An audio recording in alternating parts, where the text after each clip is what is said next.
And okay, so one of the last guidelines that you had, it was, and probably that goes hand in hand, obviously, with the emotional competency as well, the conversational competency and effective communication as well. And that's even, that's my opinion in reading the book as well. Like when you are empathetic, what you're doing, what's your conversation, and any other conversations around uh, feeling an environment that you have around you with people, and how you touch them and how you lead and how you receive feedback. Sometimes feedback could be a little bit wild or not, and just suspend judgment and so on. So yeah, could you expand a little bit on that one? Actually, you even brought if two things. Sorry to interrupt you. So you brought actually two things: conversationalist IQ, and another one which was really interesting. I really like how it sounded. Not that it's a good thing. Emotional leakage. Yeah. Hopefully, I didn't caught you off guard with that one. No. Let me stay on something first on the two things that I would like to try and get across here. One that I think is absolutely fundamental to good leadership, and that is becoming excellent at what Judith Glaser talked about as being conversational essentials. And in very simple terms, it was being open to influence. So let other people quite frequently influence your thought process. Prime for trust. Assume that people are going to do what you're asking, that people are not going to come back 2 days later and say, oh, I didn't do it. Start from a point of, I do trust you, I'm communicating with you, and I have an expectation, and they have an expectation of me. The next is prime for trust in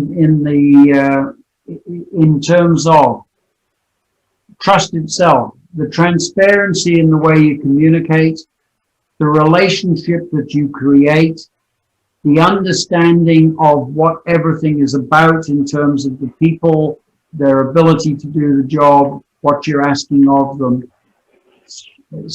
Share the success, and finally tell the truth at all stages. Tell the truth. Don't sugarcoat it. The next one is ask questions for which you don't have answers. And if you remember in LMA times, Edward, I would often say to you as we were talking, tell me more.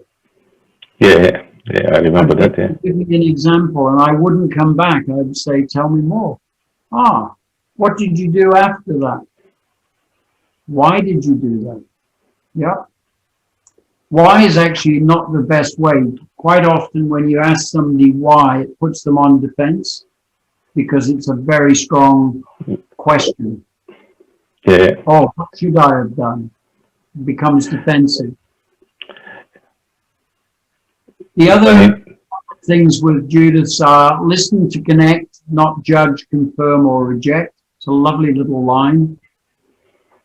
Remember to know who you're talking to. So she calls it conversational agility. Sometimes you need to be able to talk at a level that you're not using complicated language or management speak.